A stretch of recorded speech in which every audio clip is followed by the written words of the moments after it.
been talking away for 5 minutes and just now realised I forgot to turn the microphone on. So update 20.1 has arrived. This kind of surprised me because I did check the forums as I usually do first. That's kind of a giveaway right there as to what came in this. Chroma's Dynasty Deluxe skin has arrived. It's 165 platinum just for the skin. If you want the sword skin that goes on heavy blades or the Sugatra, it's an extra 60 platinum because you have to buy the complete collection, the Dynasty collection, to get the, actually it's written right there, the heavy blade skin and the Sugatra. I did actually search the marketplace and, what was it, Eminence? It just throws you back to the Dynasty collection. The only way to get these is to spend the extra platinum. If you play as Chroma, these do look, I mean, that is an amazing skin. It really is. These wings on the back are not actually part of the skin. It does say in the release notes that they go into an auxiliary slot, hence the reason I actually have Necros equipped here. The things hanging off his shoulders are part of his. They go in his auxiliary slot. Why did that not work?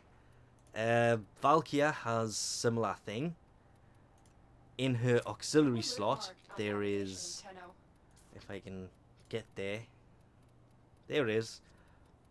It's where her bonds go. It just looks really silly on her deluxe skin, so I don't tend to have them. But... and I wonder if this will actually work. Chroma. Attachments. It's not there.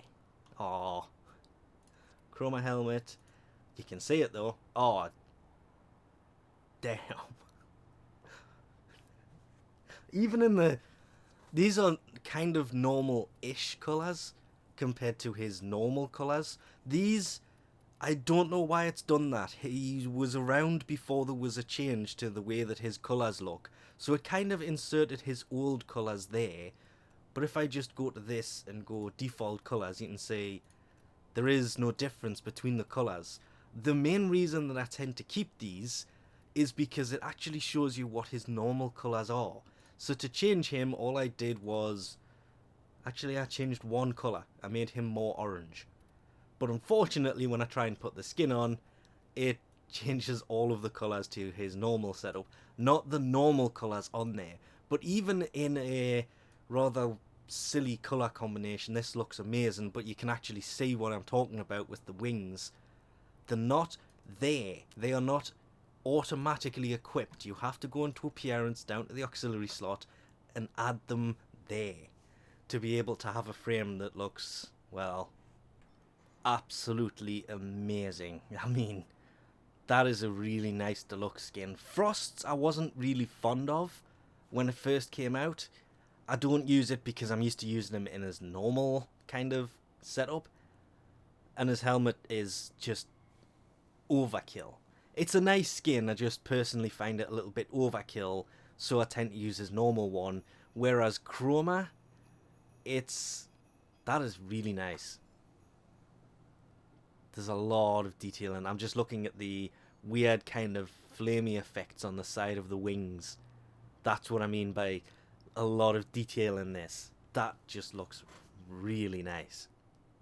On that actually, ooh, I've got another glyph thing to put up somewhere. I don't know why I'm actually adding this. Ah yes, I knew there was a reason.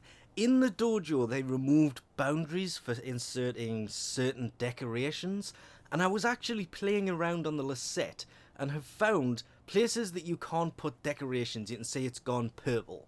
But places you can put it, it actually looks like it's supposed to.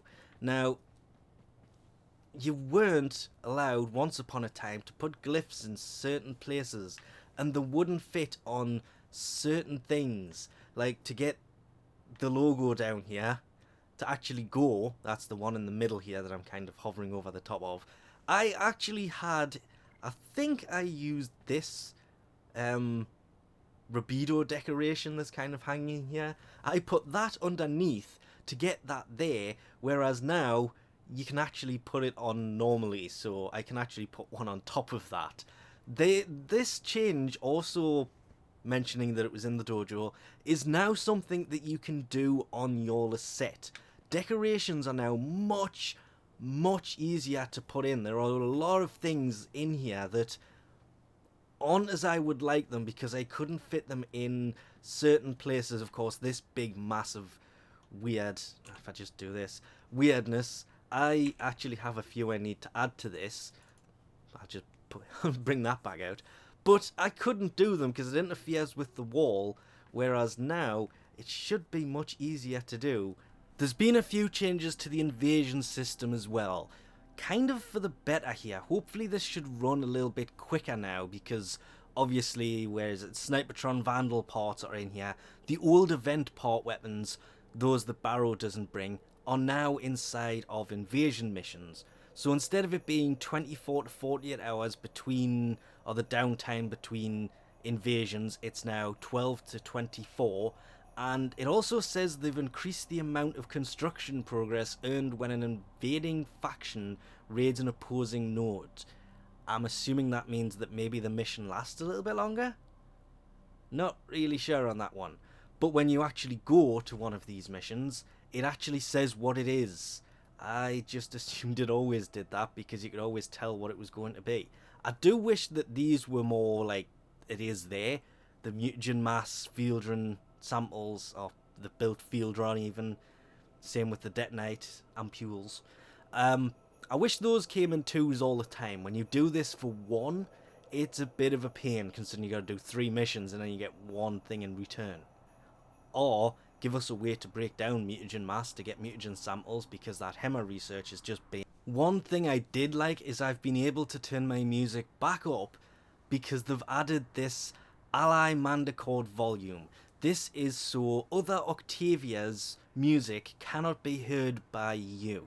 It basically turns off other Octavia's audio. That is useful for a lot of different reasons. I have my own reasons I'm not getting into, but if you're standing in a dojo or a relay and you've got 6 or 7 Octavias dancing around playing different music, it gets noisy pretty quickly. So this is something that is very, very, very useful. And finally, there is a change to Mirage. There will be a link in the description as usual for the full release notes that will take you to the Warframe forum for all the fixes. There's a few Conclave changes as well. Weirdly, they've increased the range of Frost's Avalanche, but reduced Mag's Crush in Conclave, not in the rest of the game, luckily. I mean, I wouldn't mind Frost's Avalanche having increased range in the rest of the game. It's pretty hard to use it in Conclave, so when you do have the power, it's actually pretty useful. But anyway, moving on. Mirage has had kind of a weird ability to see her in the light and dark with her Eclipse ability. It's more refined now, because usually running between light and dark, it can get a bit weird. But the changes allow Eclipse to deal heavier damage when you're in the light, but it's also increased Prisma's damage when it's obviously active. It's increased the damage and range by 15 to 20% for Prisma. It actually doesn't say that that's been changed outside of Eclipse. It says Eclipse to deal heavier damage in the light, but also increases Prisma's damage and range by 15 to 20%. I'm hoping that's outside of Eclipse. It doesn't really... No, actually it says it's affected by the light as well. Because with Eclipse, when you're in the light, she deals heavier damage.